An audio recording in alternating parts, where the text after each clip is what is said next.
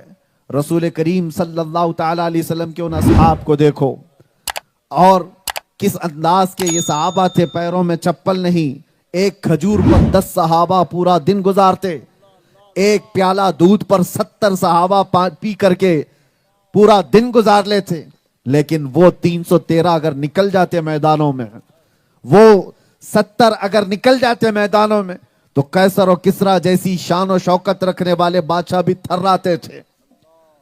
طاقتیں یہ تھیں, اس لیے کہ ان اصحاب کے پاس مال و دولت کی جمع کی ہوئی طاقتیں نہیں, وہ ایمان کی طاقت تھی.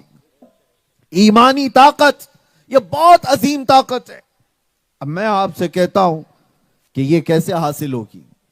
میرے عزیزو, پریکٹیکل آپ کو اپنی لائف میں لانے کی ضرورت ہے. کیسے حاصل ہوگی؟ کسی دکان سے نہیں ملتا ایمان. کہیں جا کر کے آپ پیسے خرچہ کر کے اپنے ایمان کو بڑھانے کی بات کریں, یہ ایمان کی دولت ایسے نہیں ملتی. آپ اپنے پریکٹیکل لائف میں دیکھیں, اللہ ایک ہے, یقین ہے یا نہیں؟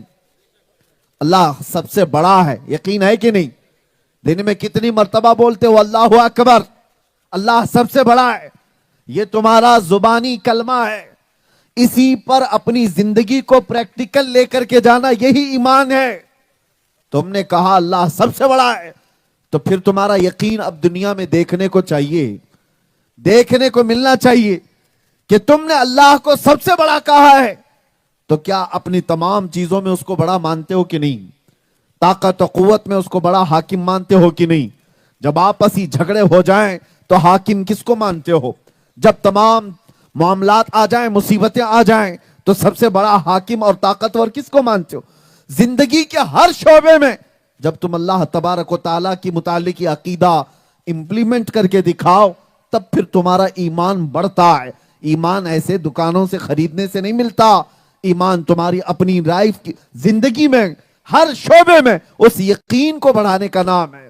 اس یقین کو, کبھی کبھار تو ایسے معاملات آتے میرے عزیزوں, ہم بھی دنگ رہ جاتے ہیں. اللہ نے فرمایا ان مع العسر یسرا, ہر تکلیف کے بعد آسانی ہے. 2 بار یہ آیت آئی ہے. یقین ہونا چاہیے کہ نہیں ہونا چاہیے؟ ایمان اسی کا نام ہے. اللہ نے جو فرمایا اس پر یقین کرنا, یہ ایمان ہے. اب اللہ نے فرمایا ہر تکلیف کے بعد آسانی ہے. اب یہ بولنے کو آسان ہے, ہم بھی کسی کو نصیحت میں کہہ دیتے ہیں, لیکن میں جانتا ہوں قید کے دوران ایک بوڑھے قیدی کو جب میں نے بات کیا, 22 سال سے جیل کے اندر ہے, اور اس بیچارے کو دیکھ نماز کبھی نہیں چھوڑتا, کبھی نماز نہیں چھوڑتا, بلکہ مصلی پھٹ چکا ہے. قرآن جس پہ پڑھتا ہے وہ عورق پھٹ چکے ہیں. 22 سال کس کو کہتے ہیں میرے عزیزو؟ آدھی زندگی ختم ہو گئی. بیٹھنے کے وقت ہم تو 4-6 مہینے کے قیدی, اور کوئی 22 سال کا تھا. تو ہم نے بات چیت کرنے کے وقت ان سے کہا گھبرائیے مت, اللہ کا فرمان ہے ہر تکلیف کے بعد آسانی ہے. اللہ نے فرمایا ہر تکلیف کے بعد آسانی. ہنس کر کے اس بوڑھے قیدی نے کہا کہ مولانا بولنا آسان ہے, یہ بولنا آسان ہے, 22 سال سے یہ آیت میں پڑھتے ہوئے آ رہا ہوں, لیکن شیطان ہر بار دل پہ کچوکے لگاتا ہے. کہاں ہے وہ آسانی جو تیرا رب کہہ رہا ہے؟ کہاں ہے وہ آسانی؟ سال گزر گئے, 5 سال, 10 سال, 20 سال, 22 سال, اور تیرا رب تو کہہ رہا ہے ہر تکلیف کے بعد آسانی. اس قیدی کی بات میرے دل پر لگی. ہم کس کو نصیحت کر رہے تھے اور یہ ہم کو نصیحت کر رہا. اور اس نے کہا کہ مولانا میں جانتا ہوں آپ میری بات سے پریشان نہ ہوں, میں نے صرف اس لیے کہا کہ کچھ باتیں ایسی ہیں جو بولنے میں بڑی آسان ہیں, اور اس پر عمل کر لے جانا یہ ایمان کا بہت بڑا حصہ ہے. میں تو صرف اس بات پر زندگی گزارتا ہوں.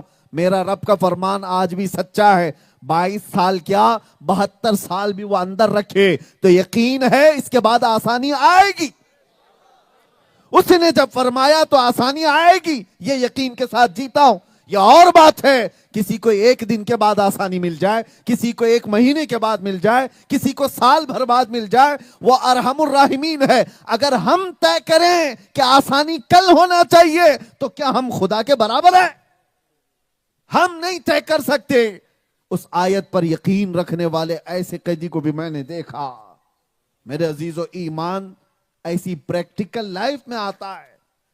زندگی گزرنے کے وقت جو معاملات تمہارے بیچ آتے ہیں اس پر یقین کرنے کا نام ایمان ہے. ہم تو دیکھتے کتنے تو ایسے ہیں جائیداد کے معاملات پر لڑ بھڑ کر کے آئے ہیں. کچھ بھائی بہنوں کا حق مار کر کے بیٹھے ہیں، کچھ بہنیں بھائیوں کو وراثت سے بے دستبردار کر کے بیٹھی ہوئی ہیں، بے دخل کر کے بیٹھی ہوئی. بہت سارے ایسے لوگ ہیں جنہوں نے اپنے وارثین کا حق مار دیا. اور جب یہ معاملات مفتی شرع کے پاس پہنچتے ہیں، مفتی شرع بتائے تمہیں کہ تمہارا اتنا حق ہے، تمہاری بہنوں کا اتنا حق ہے. یہ اللہ نے قرآن میں فرمایا، پورا صفحہ موجود ہے، یوصیکم اللہ فی اولادکم للذکر مثل حظ الانثیین. وراثت کے پورے احکام اللہ نے بیان کر دیے. ماں کا کتنا حق ہے، باپ کا کتنا حق ہے، بیٹیوں کا کتنا ہے، بھائیوں کا کتنا ہے، بہنوں کا کتنا ہے، کتنے قسم کے بھائی ہیں، وہ سب چیزیں بیان ہو گئیں قرآن پاک میں. اب ہم سامنے رکھ دیں یہ جھگڑالو لوگوں کے کہ تمہارا اتنا حق ہے، تمہارا اتنا حق ہے، وہ لپیٹ کر کے نکل جاتے ہیں. دیکھا جائے گا کورٹ سے جو ہوگا ہم دیکھ لیں گے. مولانا کی بات ہم کو سمجھ میں نہیں آتی، ہم کورٹ سے دیکھ لیں گے. کورٹ سے بھی 5 سال 10 سال، کچھ تو 35 سال لڑائی کرتے ہیں مال و اسباب کے لیے. میرے عزیزو، ایمان تو یہ تھا کہ ایک بالش کا 1 انچ بھی جگہ تمہارے حق میں زیادہ آ گئی اور اللہ کا فرمان آ گیا. اللہ نے فرما دیا کہ یہ تیرا نہیں ہے، اسے چھوڑ دینے کا نام ایمان ہے. وہاں اپنی مرضی نہیں، اپنی طبیعت کا دخل نہیں. تمہاری لالچ تو یہ کہے گی کہ سب میں ہی ہڑپ لوں، اس کا بھی میں ہی لے لوں، اس کا بھی میں ہی لے لوں. اپنے نفس پر کنٹرول کر کے اللہ کے حکم کو غالب کرنا، یہ ایمان ہے. اور لوگ پریکٹیکل ایمان میں ہے نہیں، ایمان کی بات کرتے ہیں. اسی لیے قرآن میں کہا ہے اللہ نے، قالت الاعراب آمنا ولکن قولوا اسلمنا. بہت سارے عربی دیہاتی کہتے ہیں کہ ہم ایمان لائے، نہیں بلکہ یوں کہو کہ اسلام لائے. ایمان الگ ہے، اسلام الگ ہے. یہ جو ٹوپیاں داڑیاں، یہ جو نماز، یہ روزے، یہ زکوٰۃ، یہ حج جو ظاہری اعمال ہیں، یہ سب اسلام ہے. ایمان تو دل کے اندر ہے، یہ قلب کی کیفیت کا نام ہے، اور مانتا ہے یا نہیں مانتا. اسی لیے ہم آج کسی کو چہرے سے منافق بھی نہیں کہہ سکتے، کیونکہ یہ غیب کا علم ہے. نفاق بھی دل کے اندر ہوا کرتا ہے. یہ اللہ کے نبی صلی اللہ تعالیٰ علیہ وسلم نے فرمایا، کیونکہ وہ غیب جانتے تھے، ہم نہیں جانتے. اسی طرح ایمان دل کے اندر موجود کیفیت کا نام ہے، اور وہ جتنا مضبوط ہو جائے یقین، اتنے پاورفل تم بنتے چلے جاؤ گے، اتنے تم طاقتور بنتے چلے جاؤ گے. آپ کو پتا ہے اللہ کے نبی صلی اللہ تعالیٰ علیہ وسلم نے جو ارشاد فرمائے مومن کی طاقت کے بارے میں، حضور فرماتے ہیں اتقوا فراست المؤمن فإنه ينظر بنور اللہ. مومن کی، ایمان والے کی فراست سے ڈرو، اس لیے کہ جب وہ دیکھتا ہے تو اللہ کے نور سے دیکھتا ہے. مومن کی فراست کو اللہ کے نبی نے فرمایا وہ کون سا مومن ہے؟ جس کا ایمان مضبوط ہو گیا. یا اولیاء کاملین، غوث اعظم کا ایمان، غریب نواز کا ایمان. آپ سنتے ہیں نا یہ کرامتیں کہاں سے؟ یہ تو دلوں کے حالات بھی جانتے تھے. جب محفل میں کوئی آیا تو اسے دیکھ کر پہچان لیا. شیخ محی الدین ابن عربی ایک محفل میں بیٹھے ہیں، بہت سارے لوگوں کی جماعت آئی اور قالین پر بیٹھے تھے، ان کی کرسی لگی تھی. اچانک جذب کے عالم میں آپ نے کہنا شروع کیا، اے لوگوں، تمہارا خدا میرے پیروں کے نیچے رہتا ہے، تمہارا خدا میرے پیروں کے نیچے رہتا ہے. سب بھڑک گئے کہ ان کو کیا ہو گیا شیخ کو. کہ بھٹک گئے، بہک گئے، کفریہ جملے کہہ رہے ہیں، خدا کی شان میں ایسے الفاظ. سب اٹھ کے بھاگ گئے کہ یہ تو گمراہ ہو گئے، کافر ہو گئے. 2 لوگ بچے تھے، انہوں نے شیخ اعظم سے پوچھا، ابن عربی سے، کہ حضور آپ نے ایسا جملہ کیوں کہا؟ کیا اس کی کوئی تعویل ہو سکتی ہے؟ تو آپ نے کہا ہاں بیٹا میں بتاتا ہوں میں نے کیوں کہا. قالین اٹھایا جہاں پر وہ آپ کی کرسی لگی ہوئی تھی، آپ کے پیر تھے. قالین اٹھانے کے بعد دیکھا سونے کے چاندی کے سکے موجود تھے. کہا میں نے اسی لیے کہا کہ وہ اس کو خدا مانتے، یہ دولت کے پجاری تھے جتنے آئے ہوئے تھے، یہ وہ اس کی عبادت کرتے تھے، اس لیے میں نے کہا تم جس کی عبادت کرتے ہو میرے پیروں کے نیچے رہتا ہے. تم جس کو خدا سمجھتے ہو، میں نے اللہ کا لفظ نہیں استعمال کیا، اللہ کا یہ لفظ استعمال نہیں کیا. کہا تم جس کی عبادت کرتے ہو، تم جسے خدا سمجھتے ہو، وہ میرے پیروں کے نیچے. یہ شیخ اعظم محی الدین ابن عربی نے کہاں سے کہا؟ آنے والوں کے دلوں کو کیسے پڑھا، ان کے احوال کیسے پتا چلے. اسی طرح غوث اعظم سیدنا شیخ عبد القادر جیلانی رضی اللہ تعالیٰ عنہ کے پاس 40 علماء کی ایک جماعت آئی تھی، اور سب نے اپنا اپنا ایک سوال رکھ لیا تھا کہ غوث اعظم بہت بڑے عالم کہلاتے ہیں اور ان کے درس کے بہت سارے معاملات پورے بغداد میں پھیلے ہوئے ہیں، چلو ان سے جا کر ہم بھی کچھ سوالات کریں گے. اور 40 علماء کی جماعت آئی اور وہ سوالات لے کر بیٹھے ہوئے تھے. اس دن غوث اعظم عبد القادر جیلانی رضی اللہ تعالیٰ عنہ قرآن کی ایک آیت کی تفسیر کرتے کرتے 40 تفسیروں سے بھی آگے نکل گئے. جتنے بیٹھے تھے 40 تفسیروں تک تو سب کو پتا تھا، اس کے بعد سب آپس میں ایک دوسرے کا منہ دیکھنے لگ گئے، کیا کہہ رہے ہیں، کیا بیان کر رہے ہیں. میرے عزیزو یہ مثالیں اس لیے دے رہا ہوں کہ وہ آئی ہوئی جماعت نہ انہوں نے سوال کیا نہ انہوں نے کچھ پوچھا، صرف محفل میں بیٹھے اور ان کے دلوں کے حالات پڑھ کر غوث اعظم بیان کرنے لگے. یہ ابن عربی کا واقعہ، یہ شیخ سرکار غوث پاک کا واقعہ میں اس لیے بتا رہا ہوں کہ یہ اولیاء کے پاس کوئی زیراکس مشین الگ سے تھی جو دلوں کو پڑھ لیتی تھی؟ کیا ان کے پاس کوئی الگ سے ایسا آلہ تھا جو دلوں میں گزرنے والے حالات کو جذب کر کے معلوم کر لیتے تھے؟ میرے عزیزو وہی طاقت ہے ایمان کی، جب ایمان بڑھ جاتا ہے تو وہ اللہ کے نور سے دیکھنے لگتا ہے، اللہ کے نور سے دیکھتا ہے. ایمان کی طاقت اگر کمزور ہو جائے تو میرے عزیزو وہ حالات بنتے ہیں جو آج ہمارے بنے. ایمان کی طاقت کمزور ہو جائے تو وہ حالات بنتے ہیں جو آج کے حالات بنے ہوئے ہیں. ہم اسی طرح ان حالات کے شکار نہیں ہوئے جو حالات آج ہمارے ہیں، یہ ایمان کی کمزوری کی وجہ سے. آج سیدنا رابعہ بصری رضی اللہ تعالیٰ عنہ کی بارگاہ میں ایک بزرگ آئے، انہوں نے کہا کہ مائی آپ دعا کر دیں اللہ مجھ سے راضی ہو جائے. سنیے بہت بڑی بات، جو بزرگ آئے تھے وہ بھی پائے کہ بزرگ ہیں. تو رابعہ بصریہ نے کہا اتنی بڑی دعا کر دوں تیرے لیے، اتنی بڑی دعا. سوچیے آپ دعا کرتے ہیں کہ نہیں اللہ ہم سے راضی ہو جائے، لیکن ایک ولیہ کی بارگاہ میں ایک بڑے بزرگ آ کر کہتے ہیں کہ آپ ہمارے لیے دعا کر دیں اللہ ہم سے راضی ہو جائے. آپ کہتی ہے بہت بڑی دعا کی بات کر رہا ہے تو، اس سے پہلے یہ بتا کیا تو بھی اللہ سے راضی ہے؟ کیا تو بھی اللہ سے راضی ہے؟ تو اس بزرگ نے کہا مائی آپ کیسی بات کر رہے ہیں، کیا بندہ کوئی ایسا بھی ہے جو اللہ سے ناراض ہوتا ہو؟ ہمارا حق کہاں ہے کہ ہم اللہ سے ناراض ہوں؟ ہم تو راضی ہی ہیں. آپ نے کہا نہیں غلط ہے، بہت سارے بندے ایسے ہیں جو اللہ سے ناراض رہتے ہیں، وہ راضی نہیں ہیں، وہ راضی نہیں رہتے. پہلے تم راضی ہو جاؤ اللہ سے، اللہ تو ویسی راضی ہو جائے تم سے. تم راضی ہو اللہ سے. پوچھا انہوں نے کہ اللہ سے ناراض بندے کیسے ہوتے ہیں؟ کہا وہی تو اچانک ابھی بارش آئی تو کیا کہنے لگتے ہیں، یہ کیسے بے موسم کی بارش آ گئی، ہائے ہائے یہ گرمی کیسی.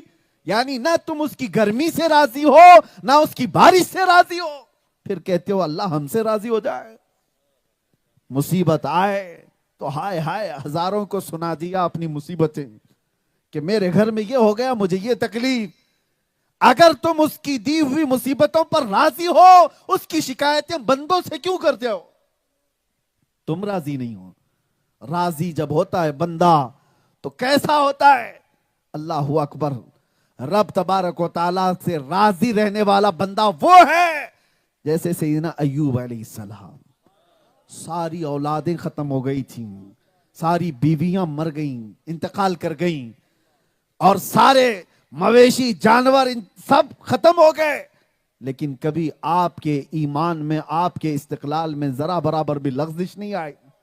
بیمار اتنے ہو گئے تھے، بیمار اتنے ہو گئے تھے کہ بستر پر سوتے تھے تو چمڑی لگ جاتی تھی اور زبان میں دراڑیں پڑ گئی تھی. اس وقت تک ایوب علیہ السلام نے یہ نہیں کہا ہے یہ مصیبت میرے ہی گھر کیوں آئی. یہ نہیں، یہاں جو سردی بخار پہ بھی ہم بولتے ہیں، یہاں تھوڑا سا مال میں نقصان ہو جائے تب کہتے ہیں میرے ہی گھر میں ایسا ہوتا ہے، میرے ہی گھر میں اللہ تعالیٰ نے مصیبتیں اتار دی ہیں. وہ مصیبتوں کو کون پہنچ پائے گا جو ایوب علیہ السلام نے گزار دی. اتنی مصیبتیں میرے عزیزوں، ذکر کرنے والی زبان کٹ گئی تھی. اللہ کی بارگاہ میں جس زبان سے وہ ذکر کرتے تھے وہ کٹ گئی. تب آپ نے صرف اتنا ہی کہا تھا ربی انی مسنی الضر وانت ارحم الراحمین. مجھے تکلیف تو پہنچی ہے مولا، تو ارحم الراحمین ہے. پھر رب تبارک و تعالیٰ اس امتحان سے نکالا، صحت بھی عطا کیا، اولاد بھی عطا کیا، جو کچھ بھی فنا ہوا تھا سب کو اللہ نے دوبارہ عطا کیا. یہ ہے ایمان کی علامت. اگر اللہ سے راضی ہو بندہ تو پھر دنیا بھر میں شکایتیں نہیں کرتا. آج ہمارے جو حالات ہیں، سب سے پہلی چیز یہ ہے کہ ایمان پیدا کرو. اللہ سے راضی رہنے والا بندہ اس کے احکامات میں خلاف ورزی نہیں کرتا، اس کی حکم عدولی نہیں کرتا، کبھی یہ نہیں پوچھتا. اب سوچئے ایک اور بات میں بتا رہا ہوں. موسیٰ علیہ السلام کے زمانے میں سنا ہے کہ ایک خاتون کو بچے نہیں تھے، اولاد نہیں تھی. وہ گئی اور دعا کے لیے کہتی ہے. آپ نے لوح محفوظ میں دیکھا اور کہا اس کی اولاد نہیں ہے، قسمت میں اولاد لکھی نہیں ہے. وہ روتی ہوئی جا رہی تھی. کسی ایک درویش کے پاس سے گزر ہوا تو اس نے کہا کہ دعا کرتا ہوں اللہ تعالیٰ تجھے دے دے. میں اس واقعے کی صحت پر کلام نہیں کر رہا، لیکن جن بزرگوں نے اس کو بیان کیا میں آپ سے عرض کرتا ہوں، اس ایک درویش کی دعا پر اللہ تبارک و تعالیٰ نے اس کو اولاد دیا، وہ خاتون. بعد میں موسیٰ علیہ السلام نے رب تعالیٰ سے پوچھا کہ اے اللہ، اس خاتون کی قسمت میں اولاد تو لکھی نہیں تھی، اسے کیسے ملی؟ تو رب تبارک و تعالیٰ نے فرمایا اس کا جواب یہ ہے کہ موسیٰ جاؤ، ایک چاقو لے لو اور ایک برتن، اور اپنی قوم میں جا کر لوگوں سے کہو کہ اللہ نے تمہارے جسم کا ایک ٹکڑا مانگا ہے، کاٹ کے دے دو. آپ آئے قوم کے سامنے کہ اللہ نے تمہارے جسم کا ایک ٹکڑا مانگا ہے. ادھر ادھر لوگ بھاگنے لگ گئے. جسم کا ٹکڑا کاٹ کر کے دینا. وہی درویش بیٹھا ہوا تھا فقیر، اس کے پاس جیسی یہ آواز آئی وہ اٹھ کر بھاگتا ہوا آیا. کہا کہ اے نبی اللہ، کیا اللہ نے جسم کا حصہ مانگا ہے؟ کہا ہاں. چاقو لے لیا اس فقیر نے، اپنے جسم کے حصے کاٹنے لگ گیا. کبھی ادھر سے کاٹتا ہے، کبھی ادھر سے، کبھی ران کا، کبھی پیٹ کا، کبھی پیچھے کا، سب حصے کاٹ کاٹ کر کے ٹکڑے رکھنے لگا. جسم پورا لہو لہان خون سے بھر گیا. اللہ کے نبی نے کہا کہ تجھ سے کہا تھا اللہ نے ایک ٹکڑا مانگا ہے، تو نے پورے جسم کو چھل دیا. اس فقیر نے کہا یہ تو نہیں پتا تھا کہ اللہ نے کس جگہ کا مانگا ہے. میں نے جسم کا ہر حصہ رکھ دیا، کوئی تو اسے پسند آ جائے. میرے عزیزوں، یہ ہے فرمان رب ذوالجلال پر بندے کی حاضری. یہ ایمان کا حصہ ہے، یہ ایمان کا حصہ ہے. اور یہاں پر حال یہ ہے، مسجد سے آواز آتی رہی حی علی الصلاۃ، کوئی کان تک نہیں دھرتا. یہی اگر باہر کوئی اعلان کر دے کہ آ جاؤ 1-1 لاکھ کا ٹوکن لے لو، پھر لائن لگ جائے. اگر یہی صبح کوئی اٹھ کر کے نیتا آئے اور کہے کہ لوگوں کو 1-1 گنٹا زمین دی جا رہی ہے، آ جاؤ، سارے بستر چھوڑ کر بغیر منہ دھوئے بھاگیں. یہ کیا ہے؟ یہ ایمان کا حصہ ہے. دنیاوی اسباب پر اگر یقین بڑھ گیا ہے تو پھر ایمان کا ہے. وہ ایمان ہے کہ حضرت انس رضی اللہ تعالیٰ عنہ فرماتے ہیں مدینے میں بھی شراب حرام نہیں ہوئی تھی، سٹیپ بائی سٹیپ دھیرے دھیرے شراب حرام ہوئی۔ ایک شام ایسی کہ حضرت انس کہتے ہیں میں شراب کے پیالے بھر بھر کر کے لوگوں کو دیتا تھا، جو قہوہ خانے ہوتے تھے جہاں لوگ بیٹھ کر کے شراب پیتے تھے، تو اچانک مدینے کی گلیوں میں آواز آئی، یا ایھا المسلمون قال رسول اللہ صلی اللہ علیہ وسلم حرمت الخمر، اے ایمان والو، مسلمانوں، اللہ کے نبی کا فرمان آ گیا کہ آج سے شراب حرام ہو گئی۔ کوئی اعلان کر رہا تھا، یا اعلان کی آواز جیسی ہی کانوں پر پڑی، حضرت انس کہتے میرے ہاتھ سے شراب کا پیالہ چھوٹ گیا، میں نیچے پٹک دیا، اور صرف ان کی بات نہیں، جتنے بیٹھے تھے کوئی لبوں سے قریب لگایا ہوا تو وہیں سے پھینک دیا، جس کے ہاتھ میں جہاں جہاں تھی سبوں نے پھینک دیا۔ یہ عرب کے وہ لوگ جو 50 سال 60 سال پرانی شراب پینے کے عادی تھے، یہ 40 سال 50 سال تک شراب کو جمع کر کے رکھتے پھر پیتے تھے، نشہ زیادہ کرنے کی عادت انہیں تھی۔ وہ حضرت انس کہتے ہیں ایک شام ایسی آئی کہ لوگوں نے اپنے ہاتھوں کے پیالے ہی نہیں پٹکے تھے، بلکہ ہر گھر میں جہاں جہاں شراب تھی سبوں نے مٹکے توڑ دیے۔ ایک رات مدینے کی ایسی تھی، ساری نالیاں اور سارے گٹر صرف شراب سے بہہ رہے تھے۔ ایک فرمان آیا تھا، ایک فرمان۔ میں کہتا ہوں میرے عزیزو، یہ واقعہ میں نے کیوں کہا؟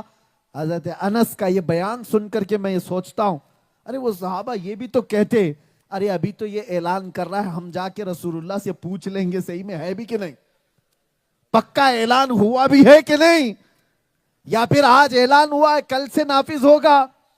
نہیں، صرف رسول اللہ کی طرف سے یہ بات آئی کہ حرام ہو گئی، سبوں نے پیالے پٹک دیے۔ یہ ایمان، برسوں پرانی اپنی عادت کو ٹھوکر مار دینا فرمان رسول کے آگے، یہ ہے ایمان۔ اگر یہ ایمان نہیں آیا ہے تو صرف نعروں سے اور صرف دعووں سے کوئی طاقت نہیں آتی۔ ہم ہزاروں نہیں کروڑوں کی تعداد میں ہیں آج۔ یہی تو میرے آقا صلی اللہ علیہ وسلم نے فرمایا، یوشک ان تداعی علیکم الامم کما تداعی الاکلۃ الی قصعتها۔ ایک زمانہ تم پر ایسا بھی آئے گا کہ پوری قومیں تم پر جھپٹ پڑیں گی، ایسے جیسے بھوکا برتن پہ جھپٹتا ہے۔ صحابہ نے پوچھا تھا، نحن یومئذ من قلۃ یا رسول اللہ، اے اللہ کے نبی کیا اس زمانے میں ہماری تعداد تھوڑی سی ہوگی، ہم چھوٹے ہوں گے، کم ہوں گے، اس لیے ہم پر سب جھپٹیں گے؟ حضور نے فرمایا ولکنکم کثیرون، نہیں بلکہ تمہاری تعداد بہت زیادہ ہوگی، غثاء کا غثاء السیل، لیکن تمہاری حیثیت سمندر کے جھاگ کی طرح ہوگی۔ پیوریٹی نہیں ہے، ایمان کی قوت نہیں ہے، ہواؤں میں اڑ جانے والا ایمان جس کا ہو اس کی تعداد سے کچھ نہیں ہوتا۔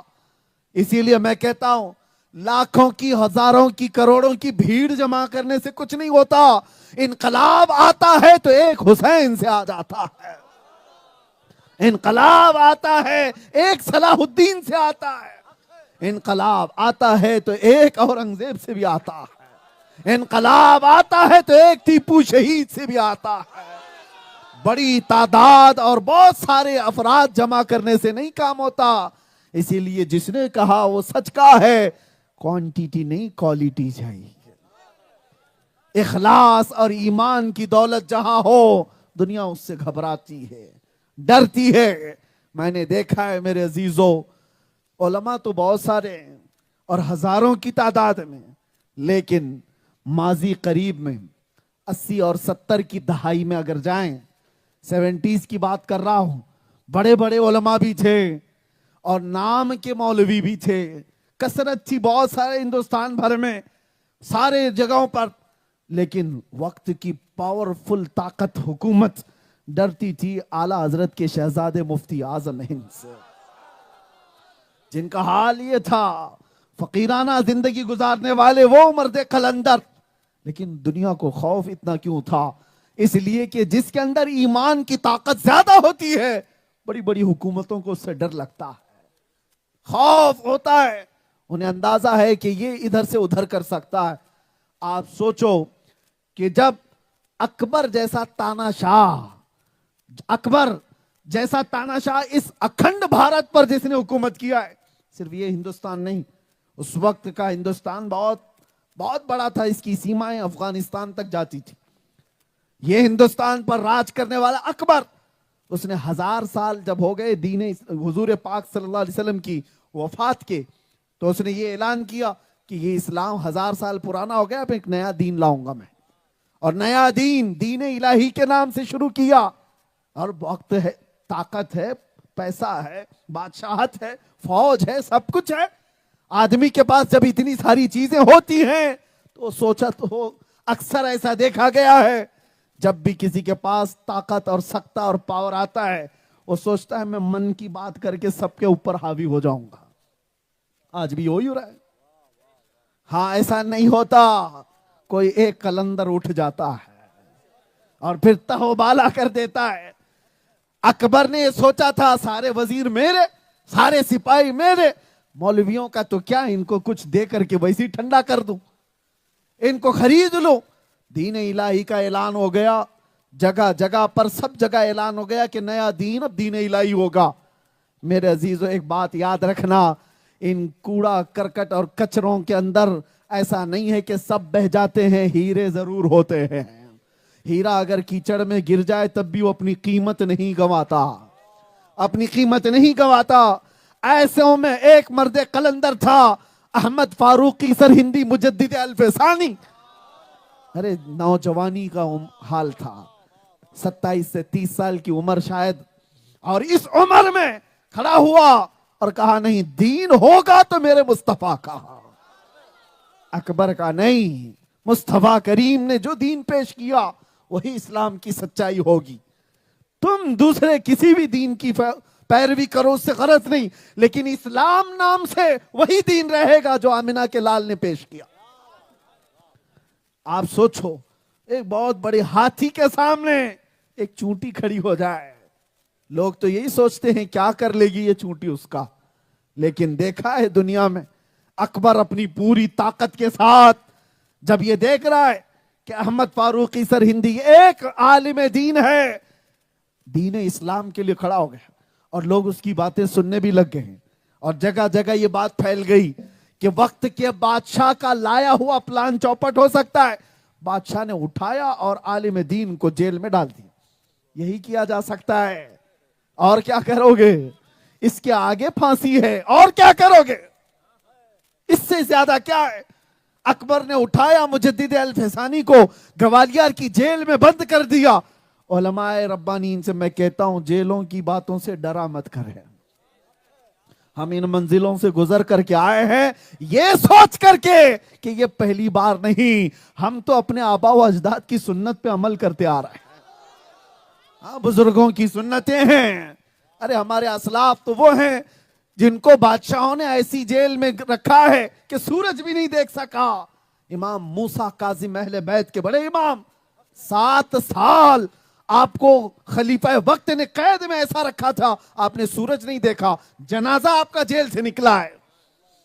علماء کو آج یہ بات سوچنا چاہیے کہ ہم نے رسول اللہ کے نام پر روٹیاں بہت کھائی ہیں. دنیا نے جو کچھ بھی ہمیں دیا ہے وہ میرے مصطفیٰ کے نام پہ دیا ہے.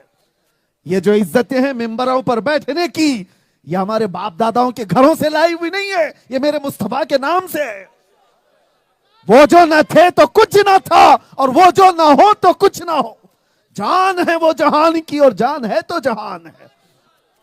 اکبر نے قید تو کر دیا گوالیار کی جیل میں. مجدد الفسانی کا کیا بگاڑا؟ اس عالم ربانی نے یہ کہتے ہوئے قبول کر لیا قید کو کہ یہ اللہ تعالیٰ کی منشا ہے، میں اس کا بندہ ہوں. جب تک وہ چاہے آزاد مجھے رکھے، اور جب تک وہ چاہے قید میں رکھے، چاہے تو وہ روٹی کھلائے، چاہے تو وہ پتہ کھلائے. وہ رحمان ہے، وہ خالق ہے میرا.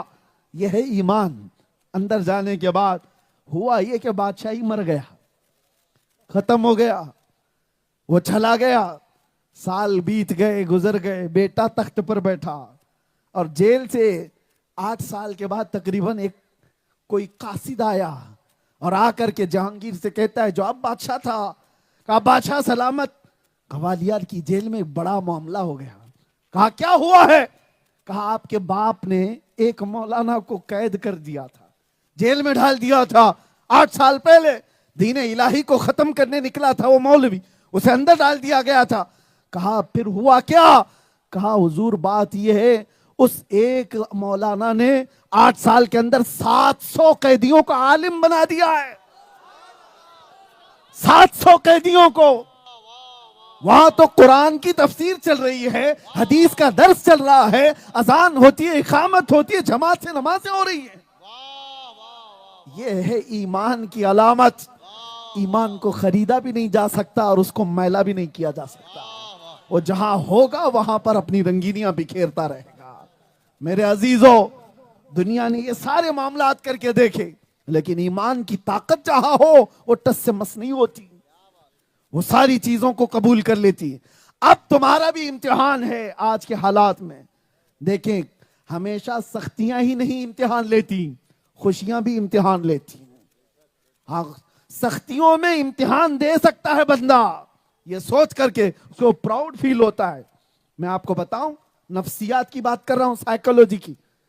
جب آپ کو کوئی چاقو دکھائے، تلوار دکھائے، مارنے کی بات کہے، اور اس وقت آپ کو ڈٹے رہنے میں ایک شوق محسوس ہوتا ہے، پراؤڈ فیل ہوتا ہے، نہیں میں اپنے ایمان پر قائم رہوں گا، کوئی کیا بگاڑ لے گا، زیادہ سے زیادہ تو مار ڈالے گا. اس وقت تک تو ٹھیک ہے. سختیوں پر آدمی فیس کر لیتا ہے فخر کرتے ہوئے، لیکن اس سے ڈینجر امتحان خوشیوں کا ہوتا ہے. یہ سختیوں کے ذریعے سے جو امتحان ہوا، ہو سکتا ہے پاس ہو جاؤ، لیکن کبھی لڑکیوں کا حسن سامنے آ گیا، کبھی دولت، کبھی شباب، کبھی کباب تمہارے سامنے رکھ دیے گئے، تمہیں تو پتہ ہی نہیں چلا کہ کب سامنے والا ڈاکو ایمان لے لیا. میرے عزیزو، صرف سختیاں امتحان نہیں لیتی ایمان کا، بسا اوقات خوشیاں بھی ایمان لیتی ہیں. اسی لیے ہم نے بہت سارے مالداروں کو دیکھا، مال آتا ہے تو اتنی چربی پہلے آ جاتی ہے کہ دین کا مذاق اڑانے لگتے ہیں. کتنے ایسے مالدار ہیں، انہیں ایسا لگتا ہے مسجد کی صفوں میں کھڑا ہونا یہ غریبوں کا کام ہے. ہم تو بڑے اسٹیٹس والے لوگ ہیں، ہمارا اسٹیٹس الگ ہے، ہم بڑے لوگوں میں بیٹھتے ہیں. مولانا جیسے لوگوں کے سامنے ان کے ساتھ اٹھنا بیٹھنا ہمارا کام نہیں ہے. مال آنے کے بعد بھی امتحان ہے تمہارا. اور کبھی حسن امتحان لیتا ہے، کبھی جائیداد امتحان لیتی ہے، اور یہ امتحانات بہت سخت ہیں ایمان کے لیے. یہاں ذرا برابر بھی ڈگمگائے تو میرے عزیزو بہت خطرناک انجام ہے. اسی لیے میں آپ کو اب میری گفتگو سمیٹتے ہوئے آخری بات عرض کر رہا ہوں، آخری باتیں، چند جملے. خالد بن ولید اپنی فوج لے کر ایک قلعے پر اچانک حملہ کر دی، جہاں سے جس قلعے سے بیٹھ کر کے منصوبے منائے جاتے تھے، اچانک خالد بن ولید نے گھیراؤ کر لیا. وہ عیسائی تھے، بڑے پیسے والے لوگ تھے، اور وہ لڑ نہیں سکے. اچانک محل چھوڑ کر، پورا قلعہ چھوڑ کر بھاگ گئے، بغیر لڑائی بھاگ گئے سارے. توجہ چاہتا ہوں علماء بھی، ایک بہت بڑا ریزن آج کا تمہیں مل جائے گا میری اس بات سے کہ لوگ ڈرے سہمے کیوں ہیں، ڈرتے کیوں ہیں، سہمے ہوئے کیوں رہتے ہیں. اس کا ریزن آپ کو مل جائے گا. خالد بن ولید کی جتنے نوجوان فوجی تھے سب اندر آئے، وہاں دیکھا بڑی مست قالینیں لگی ہیں، صوفے لگے ہوئے ہیں، ارے بھنا ہوا کباب، بڑے مرغن غذائیں، بہت کچھ وہاں پر سجا ہوا تھا، کھانے کے دستر لگے ہوئے تھے، صوفے ہیں، عیش و آرام کی چیزیں لگی. تو جو نوجوان صحابہ تھے سب آئے جمع کرنے کے لیے کہ مال غنیمت ہے، دشمن چھوڑ کر بھاگا ہے، لو اب جس کے حصے میں آئے گا یہ تقسیم ہوگا. خالد بن ولید نے کہا خبردار کوئی ہاتھ نہ لگاؤ، دور ہٹ جاؤ. سب کو ہٹا دیا، 2-4 لوگوں کو بلایا اور اس کے بعد سارا مال جمع کر کے اس کو آگ لگا دی.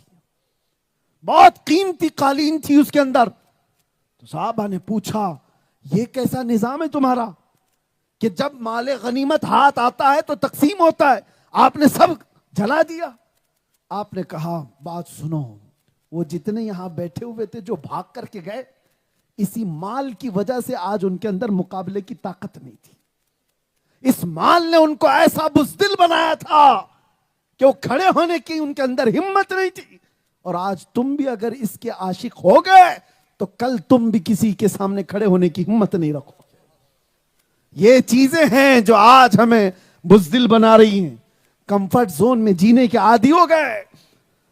بہت سارے لوگ یہ سوچتے ہیں, ڈرتے ہیں کہ ناموس رسالت پر بات کریں تو پتہ نہیں میرے بیوی بچوں کا کیا ہوگا, دکان کا کیا ہوگا, جائیداد کا کیا ہوگا. ایسے گنڈے تو بیٹھے ہوئے ہیں, بلڈوزر کر لے کے آ جائیں گے. یہ سارے خوف میرے عزیزوں, یہ تمام چیزیں, ان کے اندر تمہاری جان لگی رہے گی تو ڈرتے ہی رہو گے.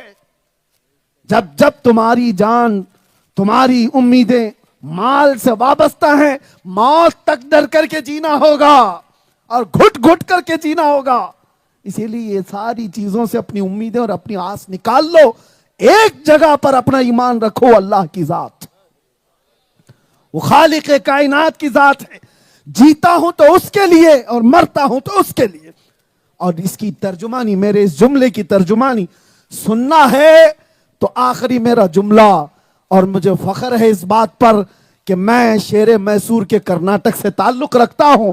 آپ نے جو فرمایا, شیر میسور ٹیپو سلطان نے گھٹ گھٹ کر کے 100 سالہ گیدڑ کی زندگی جینے سے بہتر ہے ایک دن شیر کی زندگی جی کر چلا جائے. اس سے بہتر کچھ نہیں. گیدڑ کی 100 سالہ زندگی سے شیر کی ایک دن کی زندگی بہتر ہے. اسی لیے اٹھو, قوت عشق سے ہر پست کو بالا کر دو, دہر میں نام محمد سے اجالا کر دو. لبیک یا رسول اللہ.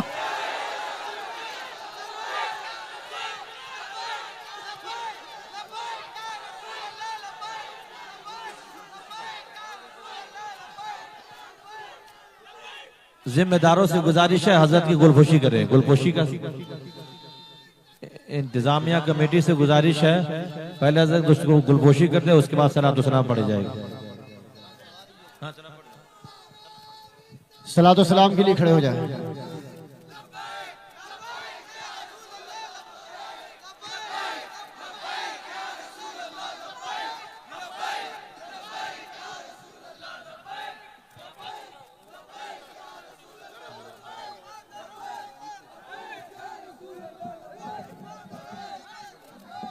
بد نظمی کا مظاہرہ نہ کریں, بد نظمی کا مظاہرہ نہ کریں, رکیں ابھی.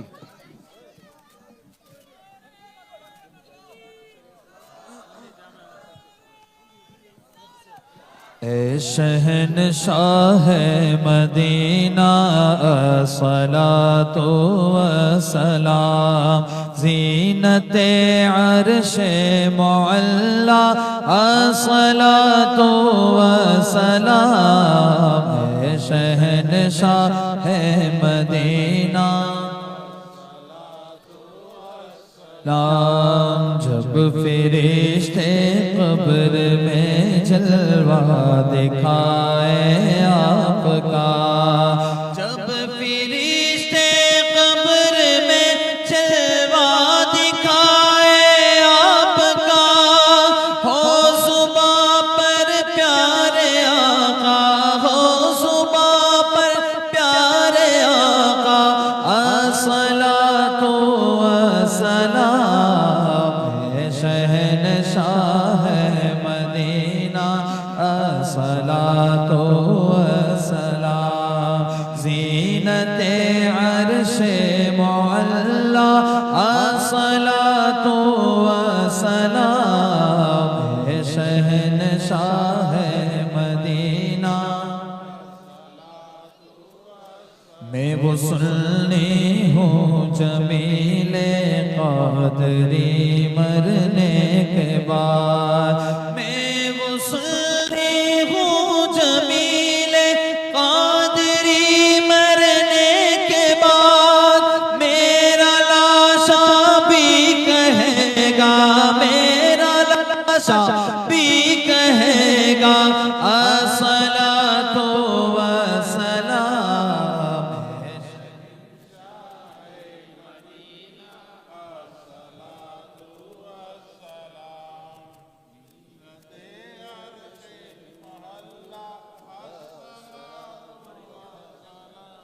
الصلاة والسلام عليك يا رسول الله, الصلاة والسلام عليك يا نبي الله, وعلى آلك وأصحابك يا خلق الله صلى الله تعالى عليك وسلم.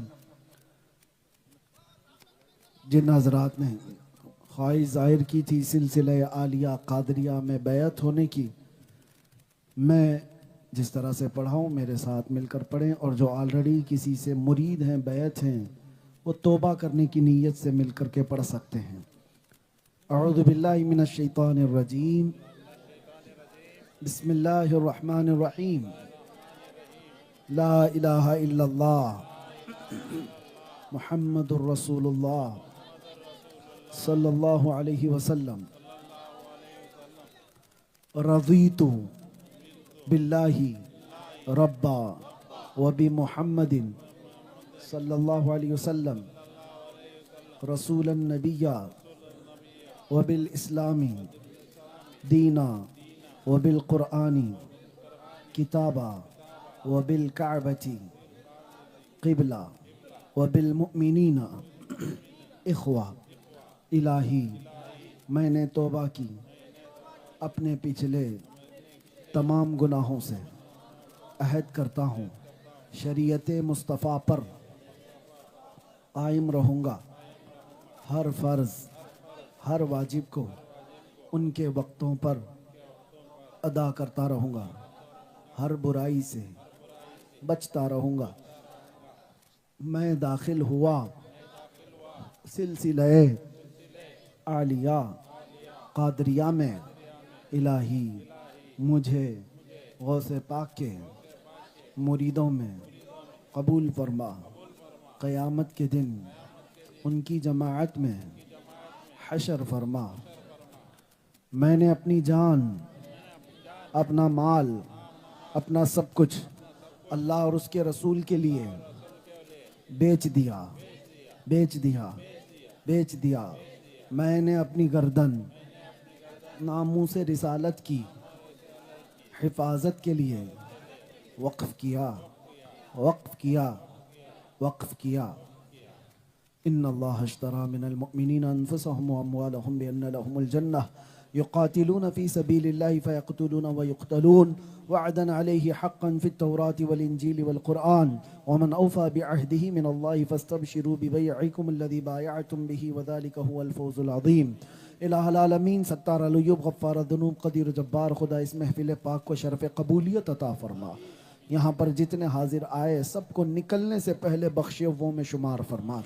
اے اللہ ہمارے صغیرہ کبیرہ تمام گناہوں کو معاف کر دے. ہم سب کو گناہوں کی بیماری سے شفا عطا فرما. اے اللہ اس پورے علاقے میں جتنے خوش عقیدہ سنی مسلمان ہیں سب کے ایمان، عمل، عقیدے کی، آبرو کی، عزت کی حفاظت فرما. اے اللہ سب کو بری بیماریوں سے محفوظ فرما. جو ان میں بے مقروض ہیں ان کے قرضوں کو آسان کر دے. اے اللہ جو بے اولاد ہیں انہیں صاحب اولاد بنا دے. جو بے جوڑ ہیں انہیں نیک و صالح رشتے عطا کر. اے اللہ کریم خدا جو بے روزگار ہیں انہیں حلال روزیاں عطا کر. ہماری ماؤں، بہنوں، بچیوں، بیٹیوں، بہوؤں، بیویوں سب کو ہم نے تیرے حوالے کر دیا. ان کی عزتوں کی حفاظت فرما. اے اللہ جو ناحق مقدمے اور جیلوں میں ان کو آزاد کرتے ہیں. پاسبان ملت اور حافظ ناموس رسالت حضرت مولانا قمر غنی عثمانی صاحب کی رہائی عطا فرما. اللہ ان کو قید سے آزادی عطا کر دے. اے رب کریم قیامت تک ہماری نسلوں میں عاشقان مصطفیٰ پیدا فرما. ہماری اولاد کو بد عقیدہ اور گمراہ ہونے سے محفوظ کر دے. نہ جانے یہ آنکھیں کب ہمیشہ کے لیے بند ہو جائیں. مولا ان آنکھوں کے بند ہونے سے پہلے ایک بار تیرے حبیب پاک کے چہرے کی زیارت نصیب فرما.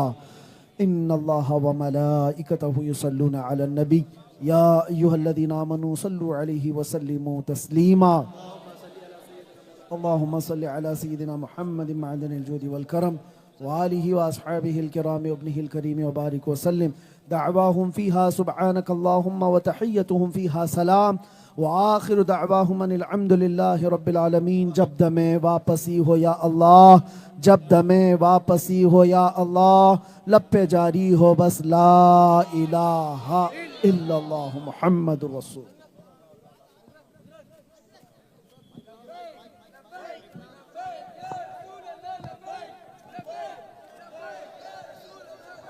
بد نظمی کا مظاہرہ نہ کرے.